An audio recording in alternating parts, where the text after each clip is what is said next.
Structured content is a way of planning and creating content so that it can be managed as a high-value business asset.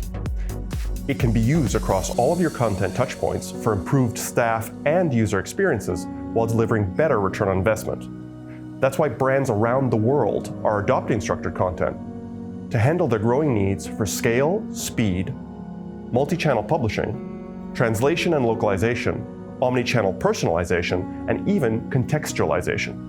But what is structured content? I'm going to give you a friendly definition, some examples you're probably already familiar with, and some tips on how you can take advantage of it in your organization.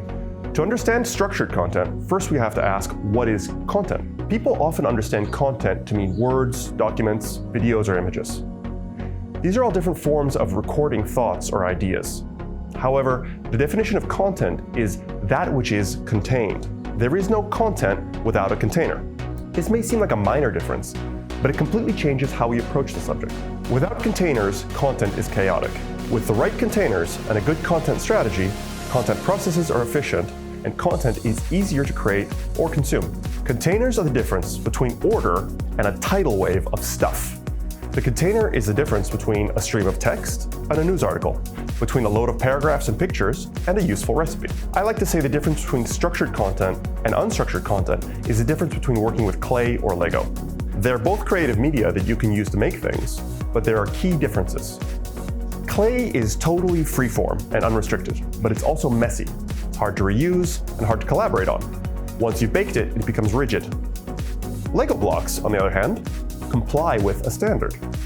They're pieces that are designed to work with any other blocks from any other set of Lego. The blocks are not infinitely flexible, like clay, but did you know that just 6 8-stud blocks can be combined in nearly 1 billion ways? You can make things and then take them apart and reuse the pieces thousands of times in millions of ways. That makes it easy to mix, match, experiment, and collaborate when working with blocks.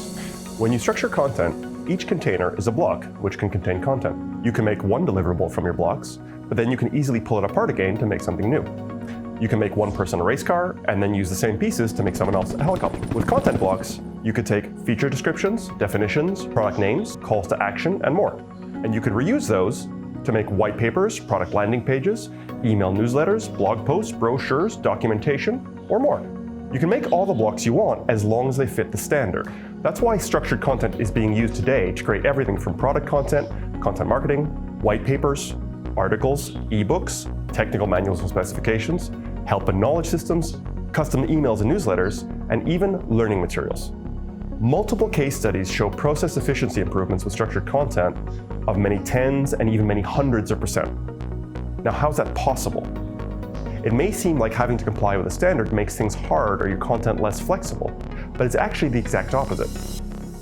Structured content defines what kinds of blocks are allowed, what type of content should go in the blocks, which blocks are required, and often the quantity and sequence blocks are allowed to be used in. What's important is that all this is defined separately from the end format that content might eventually appear in, like web, app, or PDF. Content design specialists think about all of your end touchpoints, end user needs, and channels when they help design your content standard. Then you know any content that complies with it works for many channels, audiences, and situations. Because it's a predetermined standard, the structure can be checked by a computer to give authors guidance on how to make sure their content fits your framework. That's opposed to what we usually do today, which is create content for one channel at a time without much guidance or automation. Then we manually rework it all for each new deliverable. This requires a huge effort to keep facts, templates, and messages consistent and up to date. With structure, people can just focus on getting great, concise, helpful content into the blocks. You may take more time to make them originally, but then you could save so much time by reusing them later. Structure keeps your content consistent across teams, projects, websites, and campaigns. You've got a framework that people can trust and use across various situations. When your content is created and managed in reusable blocks, it becomes a content asset. That can be reused for another channel or format, a different audience or geography, a sub-brand, a similar but not identical product, even some channel or situation you hadn't thought of when you first created it, like a smartwatch, an augmented reality headset, or even a chatbot. What is adaptive content? According to Content Marketing Institute, adaptive content is a content strategy technique designed to support meaningful, personalized interactions across all channels. That's because the blocks don't just contain content, they contain information about the content.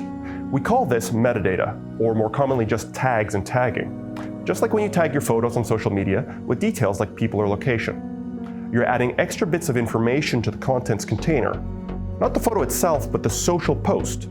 If you downloaded the photo, the tags would be gone. The post was the container that had the tags in it. Structured content carries all its tags with it wherever it goes. This makes it extremely powerful because those tags can be used by any computer system to intelligently process the content. Structured content is designed to be efficiently managed in your systems, support effective governance, and be adaptive to the end user's needs and preferences. This helps it support any end user experiences that your design teams can develop. Structure is friendlier to humans because it gives us consistent, concise, high-value content. It also allows machines to help deliver people exactly what they want on the channel of their choice. The secret is those nice predictable blocks and the tags they carry. Think about how much easier it is for you to look up something in a dictionary or an encyclopedia versus a particular place in a novel. That's structure making things simpler for you. There are probably dozens of content structures you already know about, but you don't even think about them. Consider the essays you wrote in school, a business plan, that French chicken recipe your mother-in-law sent you, that newspaper article on fiscal reform that you lied about reading, an email, a product catalog, a dictionary, a haiku, a sonnet, an encyclopedia, or a lesson plan.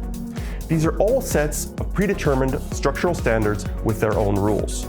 So it's not so hard or foreign if you think about it. Let's look at an example of structured content in action. If you want to cook some pancakes, you might search for a recipe online. However, today, you don't just get a page with a recipe on it, you get ratings, preparation times, calorie counts, and more right in the search engine results.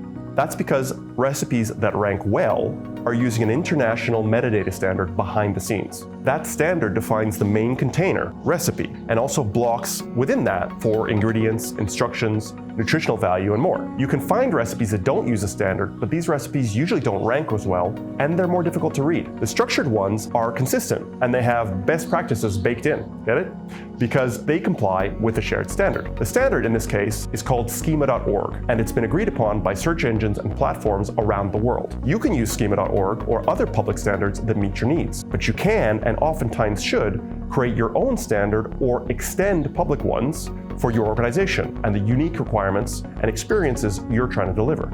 Organizations that create their own standard and implement it well often see hundreds of % improvement on several key user performance metrics like findability and engagement, while enjoying internal savings of 30 to over 50% on key internal processes.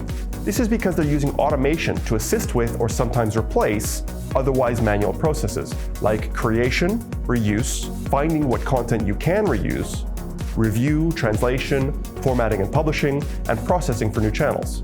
Today, with artificial intelligence, computers can even help tag the content according to your predefined categories, or to extract tags that the AI finds inside your content. So in summary, if you adopt international structure standards, you'll already benefit.